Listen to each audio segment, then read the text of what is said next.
ओम तत्सत। आज दूसरे अध्याय का 5वां श्लोक हम लोग देखेंगे। गुरून् हत्वा हि महानुभावान् श्रेयो भोक्तुं भैक्षमपीह लोके हत्वार्थकामांस्तु गुरूनिहैव भुञ्जीय भोगान् रुधिरप्रदिग्धान्। इस श्लोक की अवतरणिका। आप्तेष्टों को मारकर प्राप्त होने वाले भोगों से अच्छा तो सब कुछ छोड़कर भिक्षान्न सेवन करना मेरे लिए श्रेष्ठ होगा, ऐसे अर्जुन कहता है। पदच्छेद और शब्दार्थ।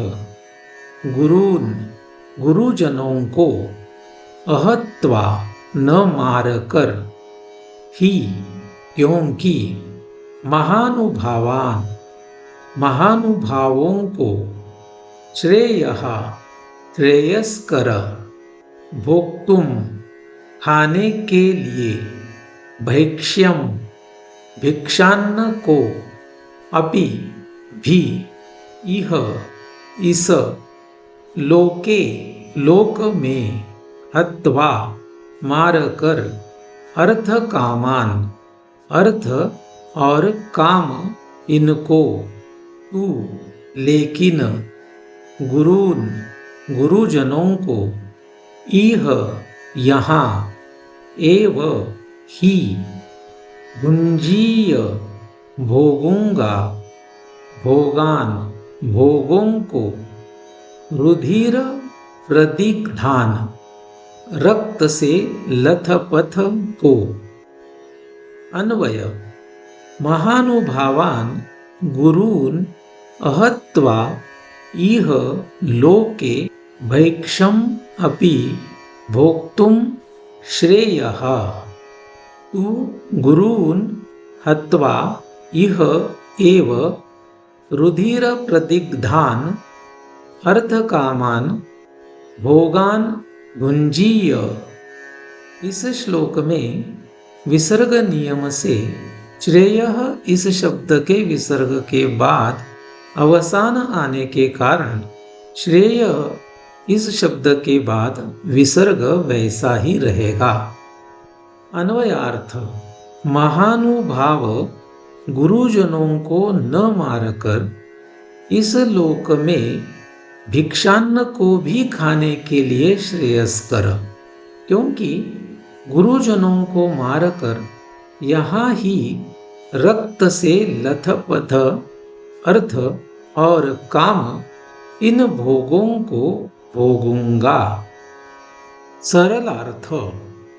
महानुभाव गुरुजनों को न मारकर इस लोक में भिक्षान्न को भी खाने के लिए मुझे श्रेयस्कर होगा, क्योंकि गुरुजनों को मारकर यहाँ ही इसी लोक में रक्त से लथपथ अर्थ माने कि धन और उससे प्राप्त हुए काम माने कि इच्छाएं, इन भोगों को मैं भोगूंगा। भगवान श्रीमद् आद्य शंकराचार्य जी ने इस श्लोक के ऊपर भाष्य नहीं किया है। भगवान श्री ज्ञानदेव महाराज जी ने इस श्लोक के ऊपर जो ओवियां लिखी है उनको समझने की कोशिश करेंगे। देवा समुद्र गंभीर आई कीजे, वरी तोही आहाच देखिजे, परी शोभू मनी नेणिजे तृणाची। हे देव, समुद्र गंभीर है ऐसे हम सुनते हैं, लेकिन उसके ऊपर देखा जाए तो वह भी गंभीर है, यह देखने मात्र ही है, क्योंकि ज्वार भाटा के समय यह गंभीरता नष्ट होती है, परंतु द्रोण के मन में क्षोभ कब निर्माण हुआ है ऐसे हम जानते नहीं। माने कि द्रोणाचार्य के मन में कभी भी क्षोभ निर्माण नहीं होता है। हे अपार जे गगन, वरी तया ही होईल मान, परी अगाध भले गहन हृदय याचे। या जो अपार गगन है, लेकिन उसके ऊपर उसको नापा जा सकता है, परंतु इनका माने कि द्रोणाचार्य का हृदय अगाध, अच्छा और गहन है। वरी अमृत ही विटे, कि काळवशे वज्र फुटे, परी मनोधर्मू न लोटे विकर विलाही। उसके ऊपर अमृत वह भी खराब होगा, माने कि हो सकता है, अथवा काल के प्रभाव से वज्र भी फूटेगा, परंतु जबरदस्ती विकार पैदा करने की कोशिश करने पर भी इनका माने कि द्रोणाचार्य का मनोधर्म बहकता नहीं। स्नेहा लागी माये, म्हणिपे ते किरू होए, परी कृपा ते मूर्त आहे द्रोणी इये। स्नेह के लिए माता का नाम लिया जाता है, वह निश्चित ही है, परंतु इन द्रोण में कृपा तो मूर्त रूप है। हा कारुण्याची आदी, सकळ गुणांचा निधी, विद्या सिंधू निरवधी अर्जुन म्हणे। यह कारुण्य का उत्पत्ति स्थान है, सकल गुणों का खजाना है, विद्या का अमर्याद सागर है, ऐसे अर्जुन ने कहा। हा येणे माने महंतु, वरी आम्हा लागी कृपावंतु। आता सांग पा येथ घातू चिंतू येईल। यह इतने प्रमाण से बड़े है। कितने प्रमाण से? तो पीछे जो ओवियां दी है उतने प्रमाण से, क्योंकि हर एक ओवी में उनका महत्व बताया है। वो प्रमाण गंभीर, क्षुब्ध ना होने वाले, अगाध, अच्छा और गहन हृदय वाले, ना बहकने वाले, कृपा की मूर्ति, करुणामय, गुणवान, विद्यावान, तो इतने प्रमाण से वो बड़े हैं। उसके ऊपर हमारे लिए तो वो कृपावंत है ही। अब अजी बताइए, क्या इनका घात करने का हम सोच सकते हैं? क्या हमको ऐसे सोचना चाहिए? ऐसे हे रणी वधावे, मग आपण राज्य सुख भोगावे, ते मना न ए आघवे जीवितेसी। जीवित रहने के लिए ऐसे इन द्रोण का रणांगण में वध करे, फिर खुद राज्य सुख भुगते, वह सब मेरे मन में नहीं आ सकता।